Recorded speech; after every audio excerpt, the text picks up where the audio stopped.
Hi ಮಕ್ಕಳೇ, ವೇದಾಂತ ಕರ್ನಾಟಕ ಚಾನಲ್ಗೆ ಸ್ವಾಗತ. ನಾನು ನಿಮ್ಮ ಮ್ಯಾಥಮೆಟಿಕ್ಸ್ ಮೆಂಟರ್ ವೈಷ್ಣವಿ.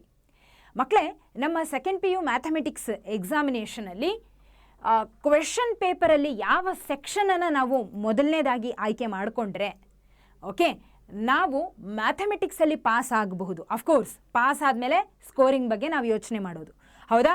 ಸೊ ಇದು ಎಲ್ರಿಗೂ ಅನ್ವಯ ಆಗೋದಿಲ್ಲ. ಯಾವೆಲ್ಲ ಮಕ್ಕಳು ನಾನು ಪಾಸ್ ಆಗಲೇಬೇಕು ಅಂತ ಯೋಚನೆ ಮಾಡ್ತಿರ್ತೀರಲ್ಲ, ಅವರಿಗೆ ಈ ಒಂದು ಐಡಿಯಾಲಜಿ ಖಂಡಿತ ವರ್ಕ್ ಆಗುತ್ತೆ. Okay, S. ಸೊ ಹಾಗಿದ್ರೆ ಯಾವ ಸೆಕ್ಷನನ್ನು ನಾವು ಮೊದಲು ಎತ್ಕೊಂಡ್ರೆ ಅದನ್ನು ಸಾಲ್ವ್ ಮಾಡಲಿಕ್ಕೆ ಶುರು ಮಾಡಿದರೆ ನಾವು ಪಾಸ್ ಆಗಬಹುದು ಅನ್ನೋದನ್ನು ಇವಾಗ ನಾವು ತಿಳ್ಕೊಳ್ಳೋಣ. ಸೊ ಮೆಥಡ್ ತುಂಬ ಈಸಿ ಇದೆ, ಕಾನ್ಸೆಪ್ಟ್ ತುಂಬ ಈಸಿ ಇದೆ. ಅದು ಏನಪ್ಪ ಅಂದರೆ ಸಿಂಪಲ್ ಹಾಗೆ ಈಸಿ ಆಗಿರುವಂಥ ಕಾನ್ಸೆಪ್ಟ್. ಅದೇನು ಗೊತ್ತಾ? Start with the section of maximum accuracy. ನೋಡಿ, ಯಾವ ಸೆಕ್ಷನನ್ನು ಚೂಸ್ ಮಾಡಬೇಕು ಅನ್ನೋದು ಫಸ್ಟು 15 ನಿಮಿಷ ಏನು ಟೈಮ್ ಕೊಟ್ಟಿರ್ತಾರಲ್ಲ ಅಲ್ಲಿ ನೀವು ಇದನ್ನು ಬಳಸ್ಕೋಬೇಕು. 15 ನಿಮಿಷ ಟೈಮ್ ಗ್ಯಾಪಲ್ಲಿ ಸ್ಟಾರ್ಟಿಂಗ್ ಕ್ವಶನ್ ಪೇಪರ್ ಕೊಟ್ಟ ತಕ್ಷಣ ಓದ್ಕೊಳ್ಳಿ. ಓದಿದ ಮೇಲೆ ಎಲ್ಲ ಸೆಕ್ಷನನ್ನು ನೋಡ್ತೀರಾ, ಅಫ್ಕೋರ್ಸ್, ಹೌದಾ?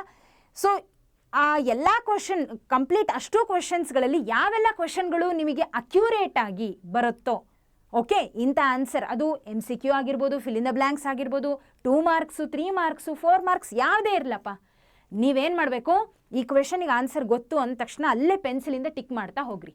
ಮಾಡಿದ ಮೇಲೆ ಒಮ್ಮೆ ಎಲ್ಲ ಟಿಕ್ ಮಾಡಿ ಆದಮೇಲೆ ನೋಡಿ ಯಾವ ಸೆಕ್ಷನಲ್ಲಿ ಅತಿ ಹೆಚ್ಚು ಪ್ರಶ್ನೆಗಳಿಗೆ ಆನ್ಸರ್ ನಿಮಗೆ ಗೊತ್ತಿದೆ ನೋಡ್ಕೊಳ್ಳಿ ಅದನ್ನು.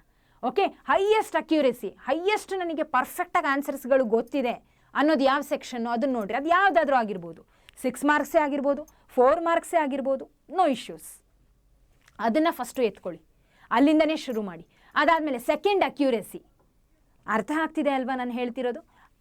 ಸೊ ಮೋಸ್ಟ್ ಪ್ರಾಬಬ್ಲಿ 6 ಮಾರ್ಕ್ಸ್ ಅಂತ ಬಂದಾಗ ಒಂದು ಡೆಫಿನೈಟ್ ಇಂಟಿಗ್ರಲ್ಸ್, ಇನ್ನೊಂದು LPP ಮೇಲೆ ಇರುತ್ತೆ. LPP ಪರ್ಫೆಕ್ಟ್ ಆಗಿದ್ರಿ ಅಂದರೆ ಆ LPP ಕ್ವಶನನ್ನೇ ತೊಗೊಂಡು ನೀವು ಮಾಡ್ಬೋದು, ಸಾಲ್ವ್ ಮಾಡಬಹುದು. ಓಕೆ, 6 ಮಾರ್ಕ್ಸ್ ನಿಮ್ಮ ಕೈಯಲ್ಲಿ ಇದ್ದ ಹಾಗೆ. ಅರ್ಥ ಆಗ್ತಿದೆ ಅಲ್ವಾ? ಇಲ್ಲ, MCQ ಅಲ್ಲೇ ನಿಮಗೆ 15 ಪ್ರಶ್ನೆಯಲ್ಲಿ 9 ರಿಂದ 10 ಪ್ರಶ್ನೆಗಳು 100ಕ್ಕೆ 100 ಗ್ಯಾರಂಟಿಯಪ್ಪ ನನಗೆ ಗೊತ್ತಿದೆ ಅಂತ ಅನಿಸ್ತು ಅಂದರೆ MCQ ಇಂದನೇ ಶುರು ಮಾಡಿ. ಇಟ್ಸ್ ನಾಟ್ ಸಮಥಿಂಗ್ ಲೈಕ್ ನೀವು ಸೆಕ್ಷನನ್ನು ಸ್ಟಾರ್ಟಿಂಗಿಂದನೇ ಶುರು ಮಾಡಬೇಕು, ಫಸ್ಟು ಮೇನಿಂದನೇ ಶುರು ಮಾಡಬೇಕು, ಸೆಕ್ಷನ್ A ಇಂದನೇ ಶುರು ಮಾಡಬೇಕು ಅಂತ ಏನೂ ಇಲ್ಲ. Okay, don't start the paper with the first question, start with the question that will give you the mark. ಯಾವುದು ನಿಮಗೆ ಮಾರ್ಕನ್ನು ತಂದು ಕೊಡುತ್ತೆ ಅಂತ ಅನಿಸುತ್ತೋ ಅಂಥ ಸೆಕ್ಷನಿಂದನೇ ನೀವು ಶುರು ಮಾಡಬಹುದು. ಆದರೆ ಎಚ್ಚರಿಕೆ ವಿಷಯ ಏನಪ್ಪ ಅಂದರೆ, ಯಾವುದನ್ನು ನೀವು ತಗೊಳ್ತೀರಾ ಅದನ್ನು ನೀಟಾಗಿ ಮೆನ್ಷನ್ ಮಾಡಿ. ಇಂಥ ಸೆಕ್ಷನ್, ಇಂಥ ಮೇನ್, ಇಂಥ ಪ್ರಶ್ನೆ ಆಯ್ಕೆ ಮಾಡ್ಕೊಂಡಿದ್ದೀರಾ ಅಂತ. ಅರ್ಥ ಆಗ್ತಿದೆನಾ? I believe you are getting this.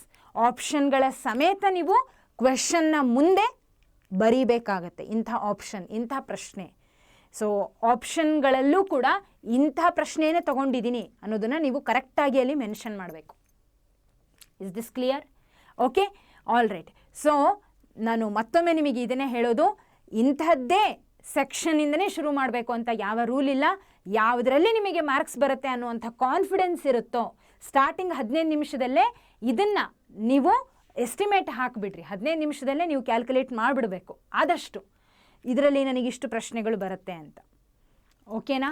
And ನೀವು ಇವು ಕ್ವಶನ್ ಪೇಪರ್ಗಳನ್ನು ನೋಡ್ತಾ ಬಂದಾಗ ಪ್ರೀವಿಯಸ್ ಎಕ್ಸಾಮ್ಗಳ ಯಾವುದೋ ಫಿಸಿಕ್ಸ್ ಆಗಿರ್ಬೋದು, ಕೆಮಿಸ್ಟ್ರಿ ಆಗಿರಬಹುದು, ಬೇರೆ ಯಾವುದೇ ಸಬ್ಜೆಕ್ಟ್ಗಳನ್ನು ನೀವು ನೋಡ್ತಾ ಹೋದರೆ ಮಾಡೆಲ್ ಕ್ವಶನ್ ಪೇಪರ್ಗಳಿಂದ ಪ್ರಶ್ನೆ ಬಂದಿರೋದು ನಿಮಗೆ ಆಲ್ರೆಡಿ ಗೊತ್ತೇ ಇದೆ. ಸೊ ಮ್ಯಾಥಮೆಟಿಕ್ಸಲ್ಲೂ ಬರುವಂಥ ಚಾನ್ಸಸ್ ಇರಬಹುದು, ಹೌದಾ? ಬರುತ್ತೆ ಕೂಡ. ಆದರೆ ಎಷ್ಟರ ಮಟ್ಟಿಗೆ, ಎಷ್ಟು ಪರ್ಸೆಂಟೇಜ್, ಎಷ್ಟು ಲೆವೆಲಲ್ಲಿ ಬರುತ್ತೆ ಅನ್ನೋದು ಗೊತ್ತಿಲ್ಲ. ಆದರೆ ಪಾಸ್ ಖಂಡಿತ ಆಗೇ ಆಗ್ತೀರಾ. ಆದರೆ ಪಾಸ್ ಆಗ್ತೀವಿ ಅಂದ ತಕ್ಷಣ ಹೇಗೋ ಪ್ರೆಸೆಂಟ್ ಮಾಡೋದಲ್ಲ ಅಲ್ವಾ? ಸೊ ಹಾಗಿದ್ರೆ ಯಾವ ಸೆಕ್ಷನಲ್ಲಿ ಅಕ್ಯುರೇಟ್ ಆಗಿ ಆನ್ಸರ್ಗಳು ಫಸ್ಟ್ ಕ್ಲಿಯರ್ ಆಗಿ ಇದೆನೋ ಅದನ್ನು ತಗೊಳ್ಳಿ, ನೀಟಾಗಿ ಪ್ರೆಸೆಂಟ್ ಮಾಡ್ತಾ ಹೋಗಿ.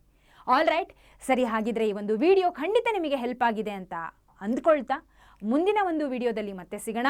Keep practising. Take care everyone. Have A great day. ಮತ್ತೆ ಸಿಗೋಣ. ಧನ್ಯವಾದಗಳು.